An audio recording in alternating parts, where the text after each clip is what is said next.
Maligayang pagbabalik sa Rai Movie Recaps. Narito na naman po tayo para sa isa na namang magandang pelikula na pinamagatang Recoil na napalabas noong 2011. Ito ay patungkol sa mga arroganting motorcycle gang na napagtripan ng isang lalaki na isa palang dating pulis. Kaya't ano pa ang ating hinihintay? Sit back, enjoy and relax, love you. Nagsisimula ang pelikula sa tatlong lalaking nangangaso sa kakahuyan. Ang isa sa kanila, si Dale, ay humiwalay sa kanyang mga kaibigan upang habulin ang isang hayop. Hindi nagtagal, nahanap ni Dale ang hayop at naghanda sa pagbaril. Biglang lumitaw ang isang malaking kalbo at itinulak si Dale palabas ng bangin na ikinamatay niya. Ang lalaking ito ay si Ryan Barrett, isang dating pulis na gustong maghayganti dahil pinatay ang kanyang pamilya ilang taon na ang nakararaan. Isa si Dale sa mga pumatay. Matapos patayin si Dale, nagmaneho si Ryan sa isang maliit na bayan na tinatawag na Hope. Ang bayang ito ay kontrolado ng isang marahas na biker gang. Kahit ang sheriff ay natatakot sa kanila. Alam ito ni Ryan ngunit walang pakialam at pumunta pa rin siya sa bayan. Sa pag-asa, huminto si Ryan sa isang gasolinahan upang bumili ng ilang bagay at magtanong kung saan siya maaaring manatili. Ang may-ari, si Kirby, ay nagsasabi sa kanya tungkol sa nag-iisang motel sa bayan. Ang motel ay pinamamahalaan ng isang batang babae na nagngangalang Darcy at walang bisita dahil iniiwasan ng mga tao na pumunta sa Hope. Nagulat si Darcy na naglakas loob si Ryan na pumunta sa bayan pero may negosyo daw siya doon. Samantala, isang espesyal na ahente ng FBI na nagngangalang Frank ang nagpaplano kasama ang kanyang koponan na hulihin si Dale, na isa ring rapist. Habang nag-uusap sila, pumasok ang isa pang ahente at sinabi sa kanila na natagpuang patay si Dale. Ang eksena ay nagpapakita ng isang flashback noong si Ryan ay isang pulis. Nasa isang party siya kasama ang kanyang pamilya at mga kaibigan nang dumating ang isang grupo ng mga kriminal at nagsimulang barilin ang lahat, kabilang si Ryan at ang kanyang pamilya. Ginawa ito ng pinuno ng mga umaatake na si Drake Santiago dahil kinasusuklaman niya ang mga pulis na nagkulong sa kanya noon. Nais niyang maghayganti sa pamamagitan ng pagpatay sa mga pulis na iyon at sa kanilang mga pamilya. Isa si Ryan sa mga target niya, pero kahit papaano, nakaligtas si Ryan kahit nabaril siya. Sa kasalukuyan, nagmamaneho si Ryan sa paligid ng bayan nang may makita siyang ilang bisikleta na nakaparada sa harap ng isang gusali. Lumabas ang isang miyembro ng biker gang at galit na galit dahil tinahol siya ng aso. Inilabas niya ang kanyang baril para barilin ang aso. Bago pa siya makapagputok, pinigilan siya ni Ryan at tinuruan siya ng leksyon sa pamamagitan ng pambubugbog sa kanya. Nakuha ng ingay ni Ryan ang atensyon ng mga barkada sa loob.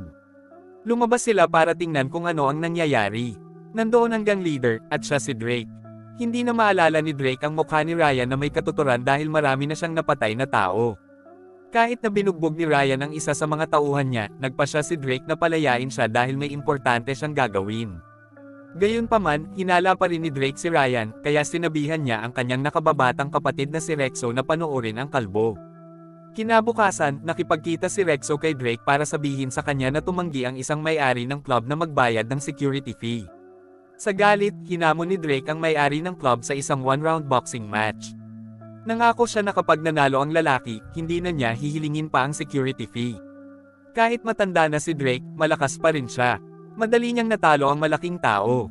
Nagpasya si Drake na pakawalan ang lalaki.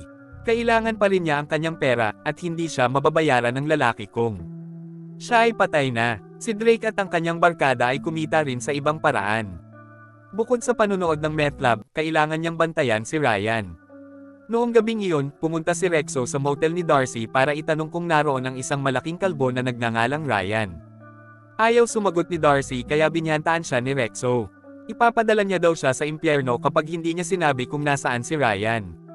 Nasa motel si Ryan at narinig niya ang pagbabante ni Rexo kay Darcy. Pinahinto niya si Rexo sa tanging paraan na alam niya kung paano, sa karahasan. Nang makitang binugbog si Rexo, binalaan ni Darcy si Ryan na si Rexo ay nakababatang kapatid ni Drake, ang gang leader.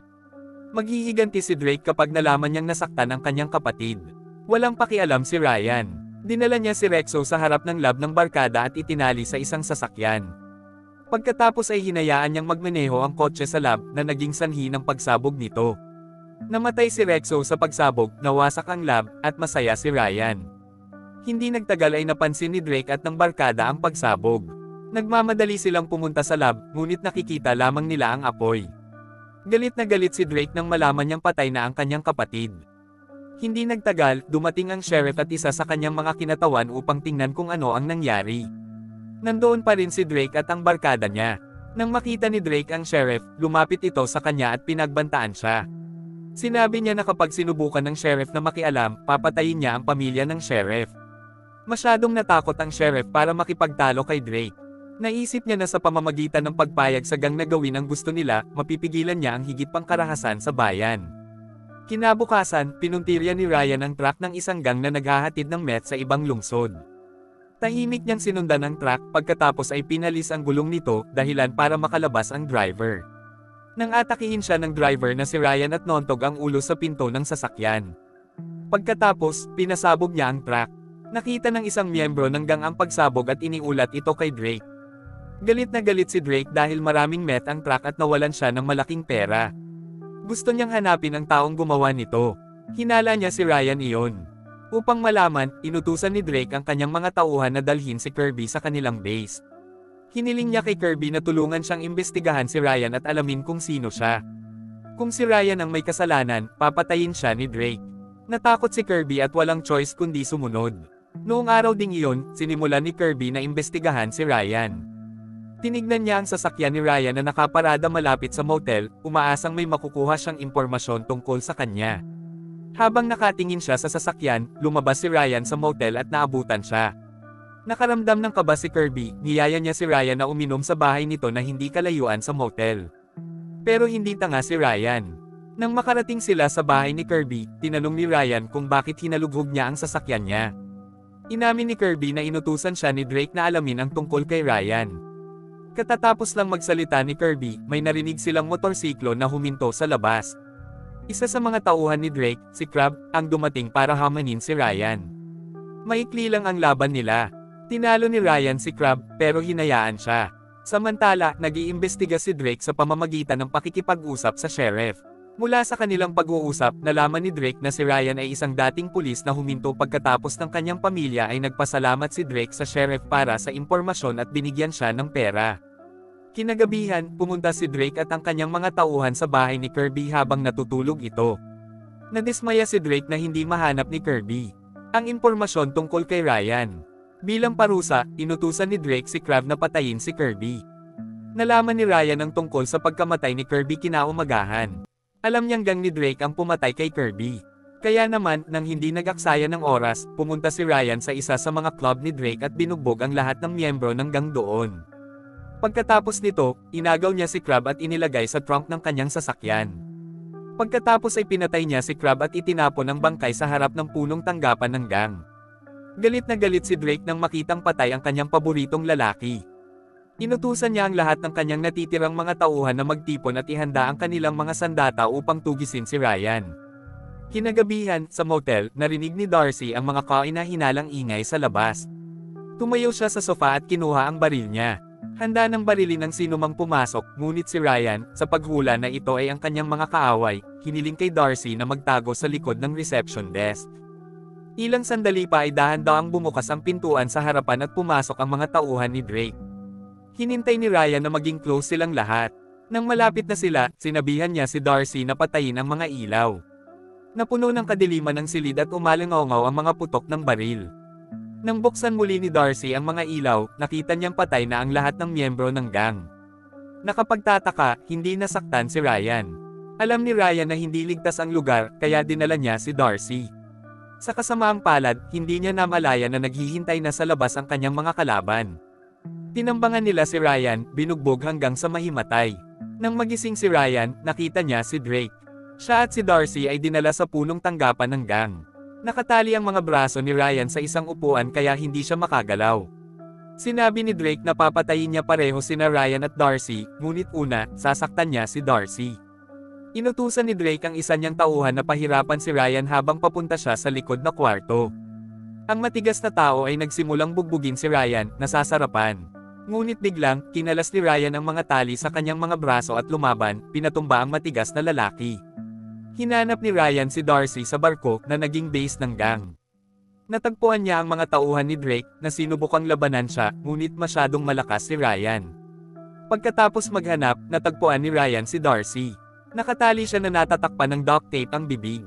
Kinaligan niya ito, at naghanap sila ng paraan mula sa barko. Pero hindi sila pinayagan ni Drake na makatakas. Alam ni Ryan na oras na para sa huling laban. Sinabihan niya si Darcy na umalis habang kaharap niya si Drake. Bago ang laban, sinabi ni Drake na naalala niya si Ryan bilang pulis na ang pamilya ay pinatay niya. Akala niya patay na si Ryan. Pagkatapos nito, nagsimula ang tunggalian sa pagitan nila. Matindi ang laban ng dalawa, pero mas malakas si Ryan at napatumba si Drake. Nang maisip ni Ryan na siya ang nanalo, bumangon si Drake at kumuha ng kutsilyo, sinubukang salakayin si Ryan mula sa likuran. Sa kabutihang palad, si Agent Frank mula sa FBI ay dumating sa tamang oras at binaril si Drake bago niya masaktan si Ryan. Umaasa ang FBI na pigilan ang gang ni Drake, na natakot sa mga taong bayan. Nagpasya si Frank na huwag nang arestuhin si Ryan dahil naniniwala siyang kailangan pa rin ng mga pulis ang isang tulad niya. Pagkatapos ay umalis si Ryan sa bayan, nangako kay Frank na magkikita silang muli balang araw. Sa pagtatapos ng pelikula, nakita si Ryan na sumalakay sa isang lugar at binaril ang isang grupo ng mga tao. Ang mga taong ito ay ang mga natitirang kaibigan ni Drake na sangkot sa pagpatay sa pamilya ni Ryan. Ngayon, dumating si Ryan para patayin sila. At dito na nga nagtatapos ang pelikula natin. Para sa araw na ito, maraming salamat sa panunood.